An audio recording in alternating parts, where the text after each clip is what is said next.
Di perairan pantai Kabupaten Tangerang, Provinsi Banten, ada kontroversi yang sedang memanas.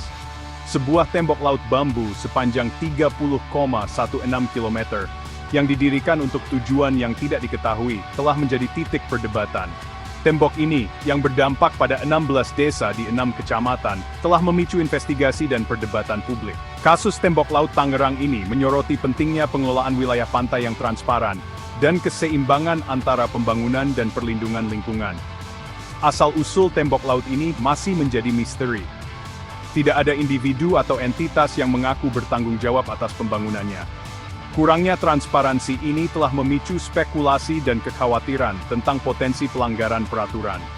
Ombudsman Republik Indonesia, ORI, saat ini sedang menyelidiki dugaan maladministrasi dan kesulitan dalam mengidentifikasi pihak yang bertanggung jawab atas struktur tersebut. Kasus tembok laut Tangerang menggarisbawahi tantangan kompleks yang dihadapi wilayah pesisir Indonesia. Pertemuan antara masalah lingkungan, ambiguitas hukum, dan kepentingan berbagai pemangku kepentingan menciptakan situasi yang menuntut penanganan yang cermat dan solusi berkelanjutan. Seiring investigasi berlanjut dan dampak penuh dari tembok laut terungkap, bangsa ini menantikan jawaban dan resolusi yang memprioritaskan lingkungan dan kesejahteraan masyarakat pesisir. Dampak lingkungan dari tembok laut Tangerang menjadi perhatian utama. Pakar kelautan memperingatkan bahwa struktur tersebut mengganggu arus air alami, mengancam kesehatan terumbu karang dan padang lamun. Ekosistem ini penting bagi kehidupan laut, menyediakan tempat berkembang biak, tempat berlindung, dan sumber makanan. Gangguan yang disebabkan oleh tembok laut dapat menyebabkan penurunan populasi ikan yang berdampak pada mata pencaharian nelayan lokal yang bergantung pada laut untuk pendapatan mereka. Di luar dampak ekologi langsung, tembok laut memiliki konsekuensi ekonomi. Para nelayan melaporkan akses yang terhalang ke tempat penangkapan ikan tradisional, memaksa mereka untuk melakukan perjalanan lebih jauh dan menghabiskan lebih banyak bahan bakar untuk mempertahankan hasil tangkapan mereka. Wahana Lingkungan Hidup Indonesia, WALHI, memperkirakan bahwa tembok laut telah merugikan nelayan di daerah tersebut sekitar 9 miliar rupiah dalam kehilangan pendapatan dan peningkatan biaya. Beban keuangan ini memperburuk kerentanan ekonomi yang ada dalam masyarakat pesisir. Dampak tembok laut meluas keluar daerah sekitarnya. Arus air yang berubah dapat memengaruhi pola sedimentasi dan erosi pantai di daerah sekitarnya, yang berpotensi menyebabkan konsekuensi lingkungan yang tidak terduga. Implikasi jangka panjang dari perubahan ini masih dipelajari, tetapi mereka menyoroti keterkaitan ekosistem pesisir dan perlunya penilaian dampak lingkungan yang komprehensif sebelum melakukan proyek konstruksi skala besar di daerah sensitif ini. Kasus tembok laut Tangerang berfungsi sebagai pengingat nyata tentang keseimbangan antara pembangunan dan perlindungan lingkungan. Saat Indonesia berupaya mencapai pertumbuhan ekonomi, penting untuk memprioritaskan praktik berkelanjutan yang melindungi lingkungan dan melindungi mata pencaharian masyarakat yang bergantung padanya.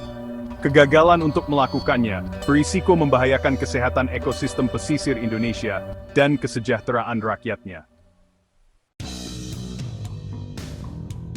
Pembangunan tembok laut Tangerang tanpa izin yang tepat telah menimbulkan pertanyaan hukum yang serius. Pasal 33 ayat 3 Undang-Undang Dasar 1945 mengamanatkan bahwa sumber daya alam Indonesia, termasuk wilayah pesisir, dikelola untuk sebesar-besar kemakmuran rakyat. Kurangnya transparansi dan potensi pelanggaran peraturan dalam kasus ini telah memicu kemarahan publik dan mengikis kepercayaan terhadap pemerintah daerah. Kasus ini juga mengungkap ketegangan sosial di masyarakat. Sementara beberapa nelayan mengecam dampak tembok laut terhadap mata pencaharian mereka, yang lain, seperti Jaringan Rakyat Pantura, JRP, percaya itu memberikan perlindungan dari erosi pantai dan mengurangi dampak gelombang. Perbedaan pendapat ini menggarisbawahi perlunya dialog terbuka dan proses pengambilan keputusan inklusif yang mempertimbangkan perspektif semua pemangku kepentingan. Komisi 3 DPR RI mengkritik penegak hukum atas kurangnya pengetahuan mereka tentang pembangunan tembok laut dan menyerukan tindakan tegas terhadap mereka yang bertanggung jawab. Mereka juga menekankan perlunya badan khusus untuk mengawasi proyek strategis nasional (PSN) untuk memastikan kepatuhan terhadap peraturan dan mencegah kejadian serupa di masa mendatang. Kasus Tembok Laut Tangerang menyoroti pentingnya memperkuat kerangka hukum dan meningkatkan mekanisme penegakan hukum untuk melindungi wilayah pesisir Indonesia. Peraturan yang lebih jelas, ditambah dengan tata kelola yang transparan dan akuntabel, sangat penting untuk mencegah pembangunan tanpa izin dan kerusakan lingkungan di masa mendatang.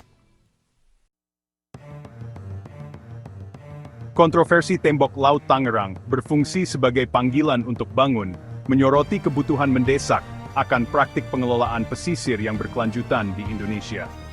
Kasus ini menggarisbawahi pentingnya perencanaan terpadu yang mempertimbangkan keterkaitan faktor ekologi, sosial, dan ekonomi.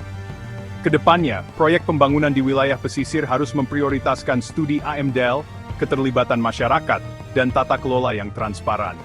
Kasus ini juga menunjukkan kekuatan kesadaran publik dan keterlibatan warga. Liputan media yang luas dan diskusi media sosial telah membawa masalah ini ke permukaan, mendorong tindakan pemerintah dan mendorong percakapan nasional tentang perlindungan pantai. Kesadaran yang meningkat ini harus diterjemahkan ke dalam upaya berkelanjutan untuk memantau pembangunan pesisir, menegakkan peraturan, dan meminta pertanggungjawaban mereka yang bertanggung jawab atas pelanggaran lingkungan. Masyarakat pesisir Indonesia berada di garis depan perubahan iklim, menghadapi kenaikan permukaan laut, peningkatan gelombang badai, dan tantangan terkait iklim lainnya. Kasus Tembok Laut Tangerang menggarisbawahi perlunya strategi pengelolaan pesisir yang proaktif dan adaptif yang membangun ketahanan dan melindungi mata pencaharian mereka yang paling rentan. Berinvestasi dalam praktik berkelanjutan hari ini sangat penting untuk mengamankan masa depan yang sehat dan sejahtera bagi masyarakat pesisir Indonesia dan ekosistem tak tergantikan yang menjadi sandaran mereka.